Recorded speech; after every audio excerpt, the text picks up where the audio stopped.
I used to say, well, you have to come early to get a back seat. Well, you don't have to come early, but it helps. Well, when you consider the great apostle Paul was in prison when he wrote the Philippian letter, you're even more amazed because he tells you over and over to rejoice, which means if he commands us to rejoice, and he does this over and over and over, that it's actually possible for us to do, that it is an intentional attitude. The life of joy is an intentional attitude. It's not something that we just kind of stumble into. It's not something that good fortune brings to us. That's not joy. Joy is a decision. And it's interesting in the first verse of our text tonight in Philippians chapter 3, verse 1, he says, "Finally, my brothers and sisters, rejoice in the Lord. To write the same things to you," listen, "to write the same things to you is no trouble to me and is safe for you." You see, he'd already said in 1:4 that he was writing to them with joyful prayer. In 1:18, he said he rejoiced that Christ was proclaimed, even though some of those preachers did it for the wrong reasons. And then again in Philippians 2:2, his joy would be perfected by their joy, by their having joy in him. And then in 2:17, he said, even if he died, he would be glad and rejoice. And then in 4:4, which comes later of Philippians, all these from Philippians, rejoice, and again I say rejoice. So when he says in verse 1, to write the same things to you is no trouble to me and is safe for you, he's been talking about joy. When he says the same things, it's joy this, it's joy that, and you understand, he is under house arrest or in a dungeon somewhere. He's in custody. And he is full of joy. I'm stunned by the sheer number of times that Paul says this while he's in prison. But he shifts gears dramatically, and he reveals a problem the Philippian Christians are having to deal with. And that begins in chapter 3, verse 2. Look out for the dogs, he says. Look out for the evildoers. Look out for those who mutilate the flesh. For we are the circumcision, who worship by the Spirit of God and glory in Christ Jesus. Look out. He says this 3 times. Be watchful, watch out, be watchful. The word here in the original language is literally see, notice, see it. So he says, watch out. See the dogs. See those that mutilate the flesh. Because there is Judaizing teaching going on in Philippi.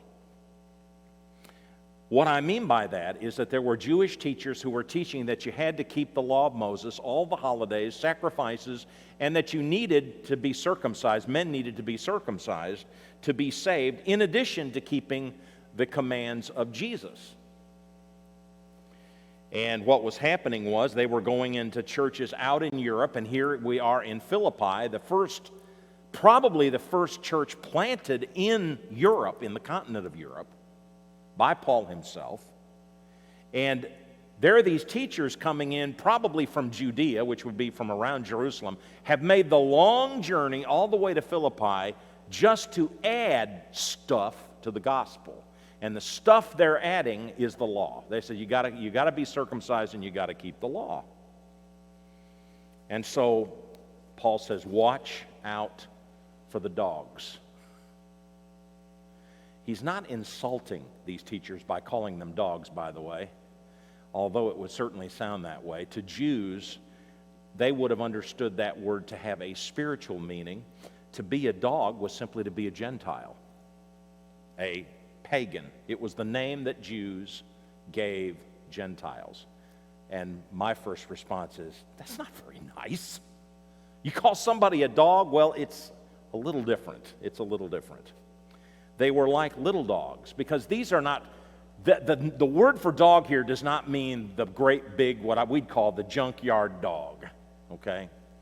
We're talking about little dogs that would eat from the master's table. Do you remember in Matthew chapter 15, when Jesus went up to Tyre and Sidon, which was really unusual, and you should have red marks right there, because Tyre and Sidon are not in Palestine. They're actually north and west of Palestine. They are out. They're on the coast of the Mediterranean Sea, but they're not considered a part of Israel. And Jesus was ministering up there for whatever the reason. We're told precious little about that. A woman comes up and says, I have a demon-possessed daughter, and I need you to help me. And Jesus was hesitant.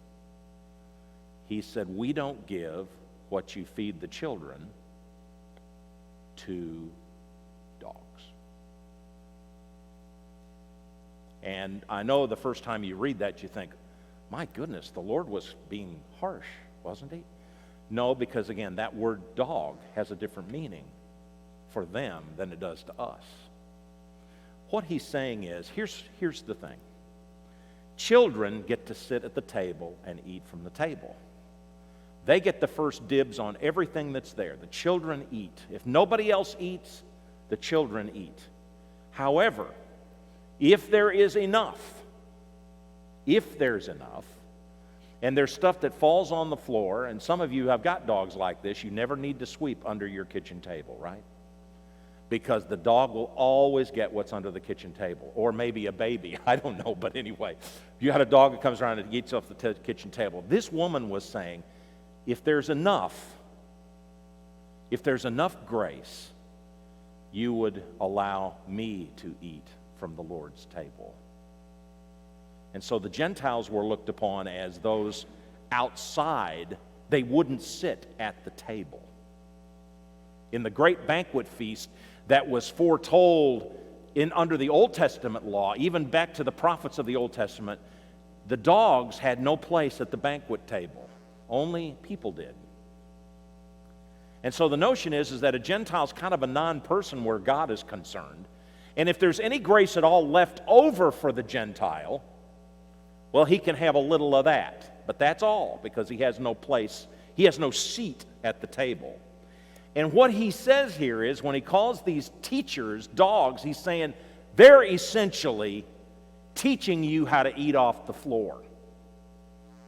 They're the dogs. He's not just saying, I'm not a dog, you're the dog, like some child would do. He's saying, no, they misunderstand. What they're trying to get you to do is to go back and eat under the table and get the scraps like Gentiles would. You can sit at the banquet table, you're not a dog. But the people who are teaching you Judaism as a way to be saved, they're the Gentiles. They're the ones who want you to crawl around on all fours and look for a little bit of grace where you can find it. And so you get a sense for what Jesus is saying here. He said, hey, all you chosen people, you are the circumcision now, and the people who are teaching circumcision to you, they're the dogs, they're the Gentiles. So he switches it. Jesus switches it here in Matthew 15. So you get an idea when he says about a dog. They're the dogs, he says. They're the dogs. Look out for the evildoers. Look out for those who mutilate the flesh, indicating that they were already circumcising Christian men in this mostly Gentile church. They were already started. He called them evildoers. He called them mutilators of the flesh. And so you can imagine how upset the Apostle Paul was by that behavior and by what those Jewish teachers had been teaching. Well, anticipating an argument from his Jewish enemies who were teaching the law of Moses to Christians as binding on Gentiles, he begins to tell his own story, which is Jewish through and through. Paul can address Jews because he is a supremely confident Jew. We'll go to verse 4 in our text. Though I myself have reason for confidence in the flesh also. If anyone thinks he has reason for confidence in the flesh, I have more. Circumcised, that's the first thing he says, circumcised on the 8th day, of the people of Israel, of the tribe of Benjamin, a Hebrew of Hebrews, as to the law a Pharisee, as to zeal a persecutor of the church, as to righteousness under the law blameless. But whatever gain I had, I counted as lost for the sake of Christ. Indeed, I count everything as lost because of the surpassing worth of knowing Christ Jesus my Lord. For his sake I've suffered the loss of all things and count them as rubbish, in order that I may gain Christ and be found in him, not having a righteousness of my own that comes from the law, but that which comes through faith in Christ, the righteousness from God that depends on faith. Let's examine who Paul was. He was circumcised, first of all, on the 8th day, exactly as the law of Moses prescribed. Jesus was circumcised on the 8th day, as was Paul himself. Can you hear the Jewish legalist teaching, though? Can you almost hear him? That, hey, you know, you're Christians now, and yes, you follow Jesus, but you know, Jesus was circumcised too. So shouldn't you be circumcised? You can hear that sweet tone and reasoning of the circumcision party. And Paul says, no, we're not following for that. That's righteousness based on the flesh. That's based on the law. And then he was of the race of Israel. He says, I'm a Jewish man of Jewish ethnicity who was not ashamed to claim these people as his own. Thirdly, he was of the tribe of Benjamin.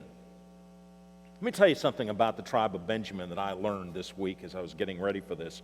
William Barclay, who is a noted commentator and historian of the New Testament, said this about the tribe of Benjamin. He was not only an Israelite, speaking of Paul, but he belonged to the elite of Israel. The tribe of Benjamin had a special place in the aristocracy of Israel.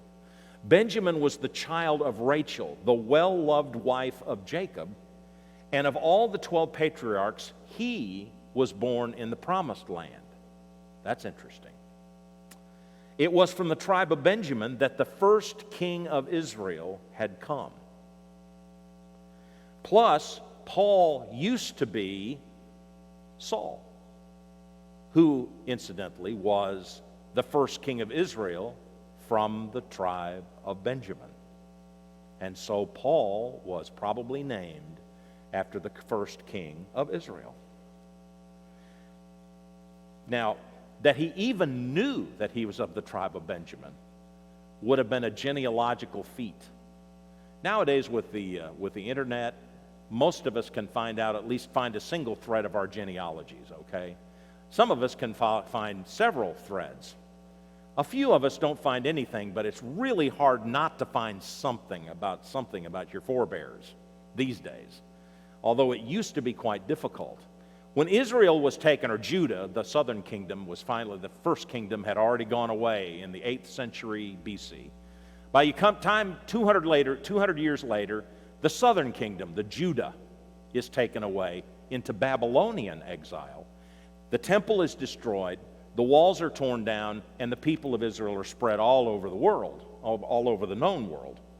And so it would have taken quite a bit of genealogical work to trace your tribal ancestry. In fact, for centuries, you're talking 5 centuries, you had all this time to get mixed up. Now, our country, our nation, isn't even 250 years old yet. Can you imagine what it would be like having to trace back over 5 centuries to find your tribal heritage? It would have been tough, to say the least. And so it was not only amazing that he was of the elite tribe of Benjamin, but it was amazing that he even knew that. The next thing, he was a Pharisee.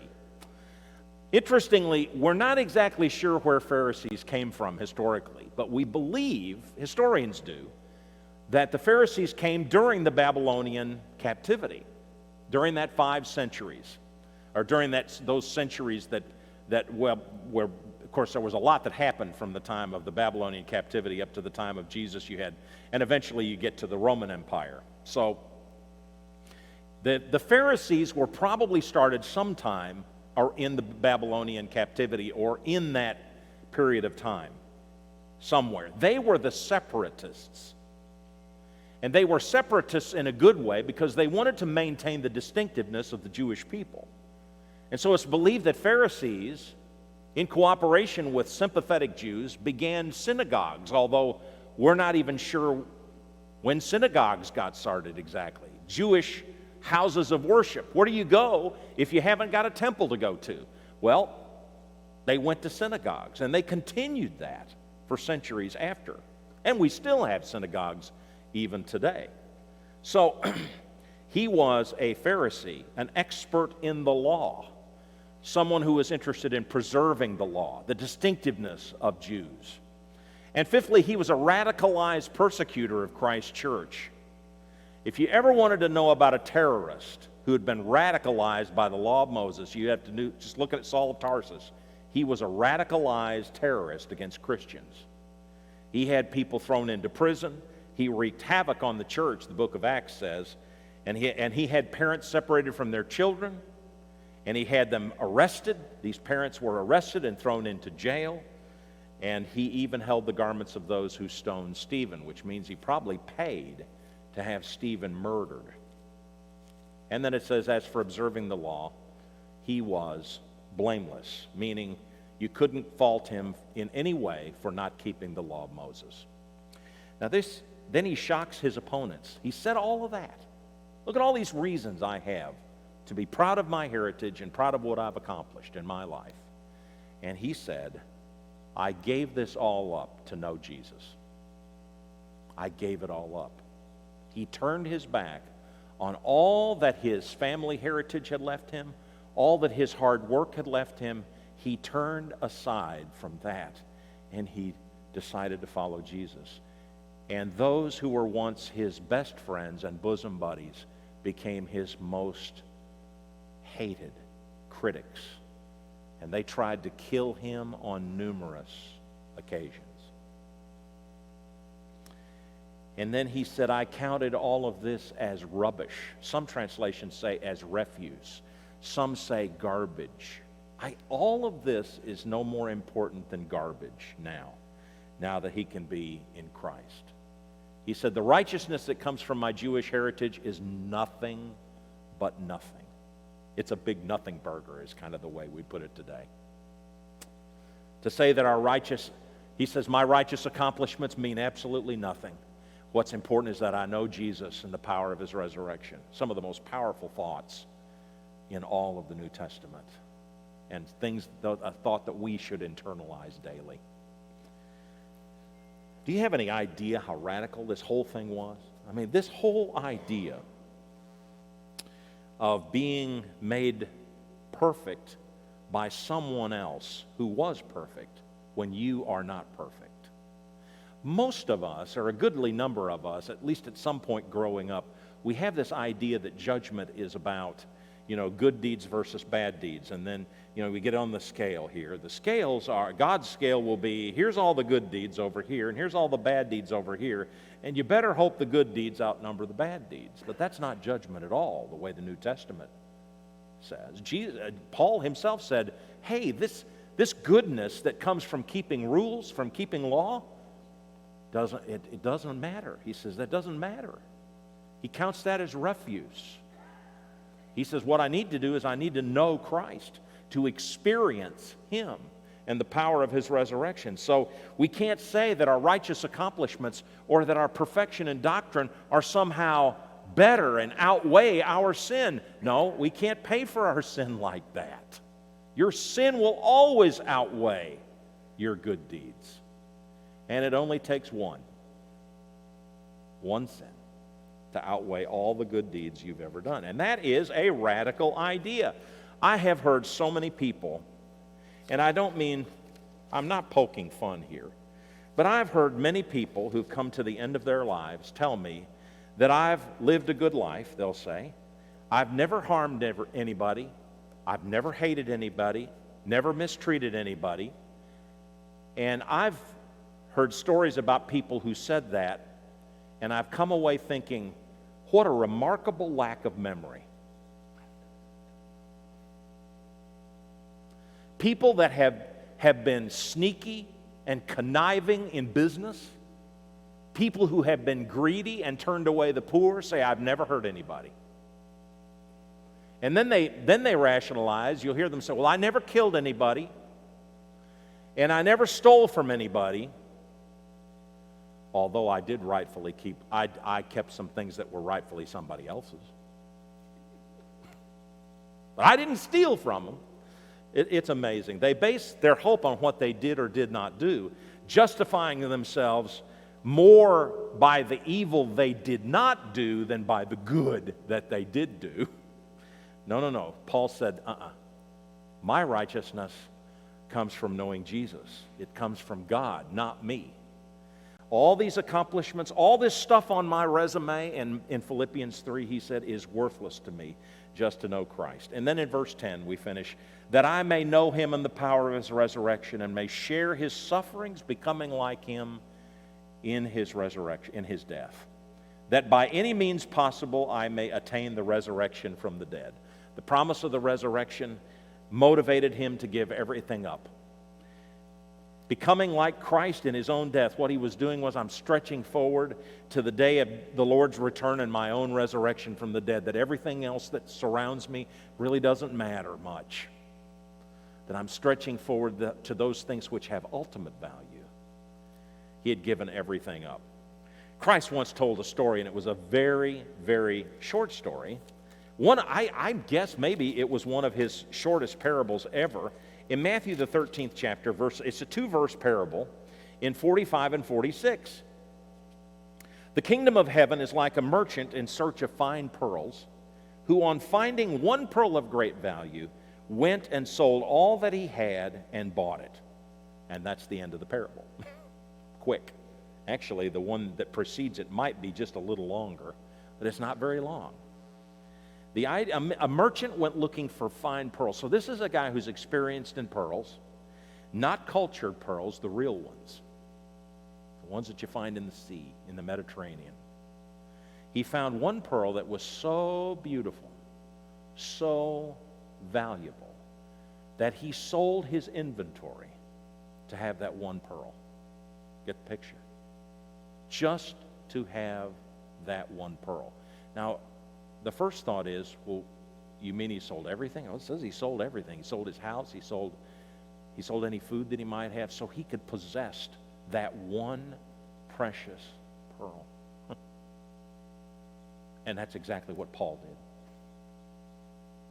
He sold everything so he could have Jesus. Christ is our pearl, brothers and sisters. Christ is your pearl. He's my pearl. He's my pearl of great price. If I hold to him, everything will be all right. Paul said, everything else is really refuse when you get right down to it. I ran across a story, a great preacher by the name of Fred Craddock, who has several years ago passed away. But Fred Craddock told a true story about a missionary in China who he and his family, he, his wife, and his kids were being ejected from China. They were forced to leave the country after the communists took over. So this is a long time ago. And one day a band of soldiers knocked on his door, and he told the missionary, along with his wife and kids, that they would have to pack up all their stuff and that troops would help escort them to the train station. Isn't that sweet? They were allowed 2 hours to get 200 pounds of stuff. And that was what they would leave China with, and no more, not a pound more. And you can imagine what that 2 hours was like, choosing what you keep and what you take and what you leave. They figured they were going to have to leave most of their stuff, and they were right, but they had no idea. So they looked at a beautiful vase. It's a family heirloom. We've got to take the vase. And then they looked at a typewriter. Back in the day when there were typewriters. I had a typewriter. There are still some typewriters, just not much in use anymore. They had a typewriter. They looked at that. Well, we've got to have that typewriter. And what about some books? And they said, yeah, we got to take a few. And they had a scale, and so they're weighing all this stuff, and they're putting it on there. And finally, they had a pile of possessions that weighed 200 pounds. After 2 hours, they just got done.